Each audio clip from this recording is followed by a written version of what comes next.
Bonjour à tous et à toutes.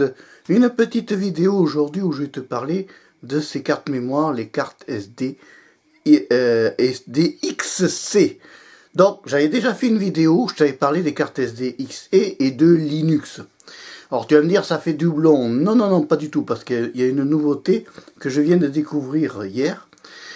Donc les cartes SD XC, j'avais un souci parce que quand elles sont XC, elles sont à grande capacité et surtout en 64 Go comme j'ai là, elles ne passaient pas sous, à l'époque j'étais sous Ubuntu, j'avais essayé sous Kubuntu, ça passait toujours pas, j'avais essayé sur Xubuntu, ça passait toujours pas, j'avais essayé sur Lubuntu, ça passait toujours pas, en fait tout était en haut et ça passait pas. Bon, donc en fait, j'ai dit mais quelle est la distribution qui va me permettre, parce que les systèmes Linux sont limités à 30, ils n'acceptent, certains systèmes Linux n'acceptent que les cartes SD de 32 Go, pas plus. Or, moi, j'utilise en tant que photographe et vidéaste des 64 Go à écriture ultra rapide, c'est-à-dire 95 mégabits seconde. C'est une écriture ultra rapide, c'est des cartes SD qui coûtent plus cher. Mais donc j'avais ce problème, c'est que impossible de me servir de ces cartes SD. Et donc récemment j'ai installé la Linux Mint Cinnamon sur mon PC portable. Et la Linux Mint Cinnamon, j'avais un lecteur de cartes SD sur mon lecteur PC portable qui n'était pas reconnu par d'autres distributions, puisque quand j'avais mis la dernière, la MX Linux, il n'avait pas reconnu mon lecteur de carte SD.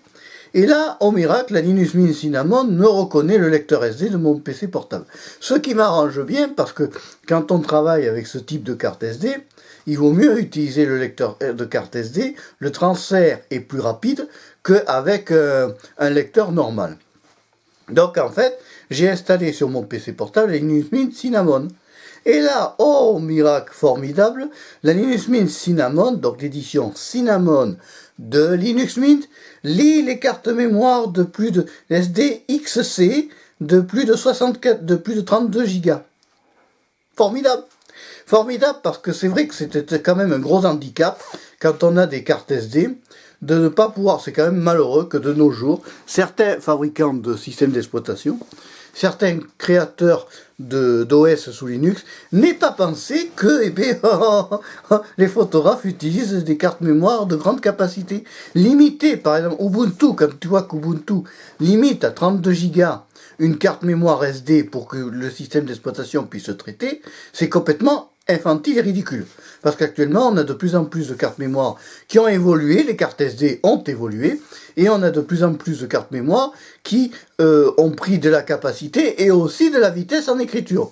Donc on suppose bien qu'un OS qui évolue en Linux, il vaut mieux qu'il suive la modernisation de tout ça. Et je suis très content parce que là maintenant, ma Linux Mint Cinnamon sur mon PC portable, la Seraspire ES15, et bien elle m'a reconnu le lecteur de carte mémoire, et ce qui fait qu'elle me gère et en plus elle me gère les cartes mémoire haute capacité, parce que tu as deux types de cartes mémoire, tu as les cartes mémoire basse capacité et cartes mémoire haute capacité. Alors je me suis dit, est-ce que cette Linux Mint Cinnamon, voyons, s'il lit les cartes mémoire, qu'est-ce que ça va donner avec les photos que j'avais faites moi dans les années 90.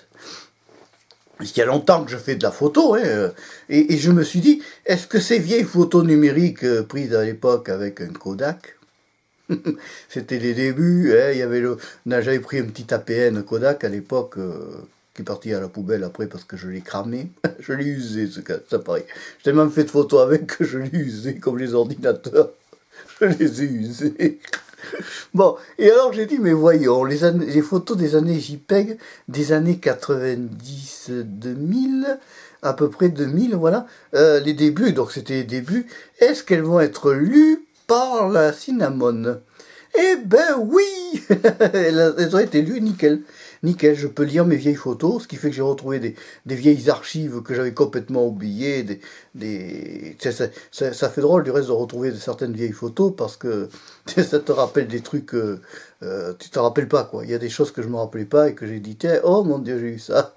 C'est vrai que j'ai eu fait ça. Et ouais, parce que j'ai retrouvé des vieilles photos de mon labo de l'époque que j'avais fait en microscopie et ça me fait drôle parce que ça m'a rappelé des souvenirs, hein. J'ai commencé la microscopie moi à 16 ans, hein. Donc à 16-17 ans, quand j'ai commencé, ouais, même avant, même 15 ans, hein, même bien plus tôt. Puisque donc c'est comme ça que j'ai commencé comme ça au départ. J'ai commencé par la microscopie, puis après je suis passé à la photo. La photo, je l'ai découverte, moi, alors ça va faire rire les jeunes. Hein. C'est le 17 février 89 de mémoire où j'ai découvert la photographie, la photo réelle, c'est-à-dire le développement photographique noir et blanc. Voilà. Là, moi, j'ai découvert ça en 89. C'était mon grand-père qui m'avait montré comment, à l'époque, il vivait encore, le pauvre vieux. Et donc, c'était à l'époque où il faisait lui-même du développement photographique noir et blanc. Alors, Marc, on était à la couleur. Ouais, mais c'est pas grave, ça avait un charme. Si tu regardes tous les APN de maintenant, c'est pour ça que maintenant on utilise ces cartes mémoire-là. Et je te la recommande, celle-là, la SanDisk Extreme Pro est une excellente carte mémoire qui te permet de shooter en grande rapidité en point de vue photo. Et ça te permet aussi, cette carte mémoire-là, te permet aussi de faire une grande vitesse d'écriture. Et c'est important quand on fait de la vidéo d'avoir des cartes mémoire qui ont une grande vitesse d'écriture. Après, tu as le droit de prendre moins cher. Mais attention, moins c'est cher, moins tu as de la qualité aussi derrière. Il est important, quand tu as des cartes mémoire, de ne pas avoir qu'une seule carte mémoire, parce que ça peut lâcher. Donc prévois beaucoup de cartes mémoire, de façon à ce que tu puisses avoir une grande contenance. Tu shootes tes photos, et surtout, ne fais pas comme moi, à l'époque, où je faisais des photos, je mettais sur ordinateur, mais je ne... Alors moi, à l'époque, j'ai eu deux époques pour la photographie. J'ai été donc au départ, j'ai fait la photo, donc je faisais des photos numériques, ça partait sur le disque dur, mais à l'époque je ne savais pas que ça pouvait s'effacer. Donc j'ai eu des problèmes en informatique et j'ai perdu beaucoup de photos. Donc après, à la suite de ça, j'avais rencontré quelqu'un qui était très charmant, un voisin de papy. Il m'avait dit: oh mais t'embête pas, au lieu de tu graves tout sur CD. Donc à partir de ce moment-là, à partir du moment que j'ai fait cette connaissance de cet homme-là, qui lui m'a appris un petit peu l'installation, qui m'a appris aussi comment installer un système Linux, qui m'avait montré les bases, si tu veux, puisqu'à l'époque j'ai fait partie des premiers, comme beaucoup, qui se sont intéressés à Linux dès le départ. Et c'est vrai qu'au départ, donc c'est par cet homme que j'ai appris à graver ces photos sur CD. Donc c'est vrai qu'à partir de 99, à partir de 99 jusqu'à 2016, 2017, oui 2017 au moins, j'ai toujours gravé et je reprendrai à l'ancienne à graver, parce que tu vois, regarde, j'ai un lecteur CD. Maintenant, ce qu'il faut exiger sur un PC, vous êtes tous accros des clés USB. Mais je suis désolé, la clé USB, on n'a aucun retour sur le temps de durée de vie d'une clé USB en écriture et en effaçage. La différence qu'il y a, c'est que le CD, je peux te dire qu'un CD photo, j'ai des photos CD qui datent des années 90, qui étaient gravées à l'époque sous Windows 98, ça ne nous rajeunit pas.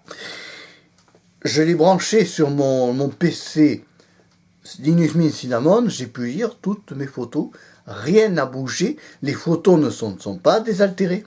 Et pourtant j'étais en JPEG à l'époque, j'étais pas au format RAW. Le format RAW, je rappelle, c'est le format appelé CR2 en Canon. Si tu vois un format CR2 sur Canon, c'est le format RAW. Le format RAW, attention, ce n'est pas un format définitif. Le format RAW en photographie, c'est un format qui te permet de retoucher toutes tes images, toutes tes photos. Maintenant, attention, le format RAW n'est pas une science infuse totale. C'est-à-dire que ton format RAW va te permettre, oui, de récupérer tes photos sur ton ordinateur. Le format CR2 te permet de retravailler tes photos et de recorriger tes photos par le biais soit d'un logiciel de photographie payant très très cher qui est Photoshop, soit par un truc gratuit qui est beaucoup mieux, qui est beaucoup moins cher, qui est Pinta ou GIMP. Mais attention, le format RAW ne sera pas lu partout. Il doit être retraité après pour être lu ou développé. Que s'il y a des photographes qui écoutent cette vidéo, ils me fassent des précisions en dessous de la vidéo exacte par rapport au format RAW.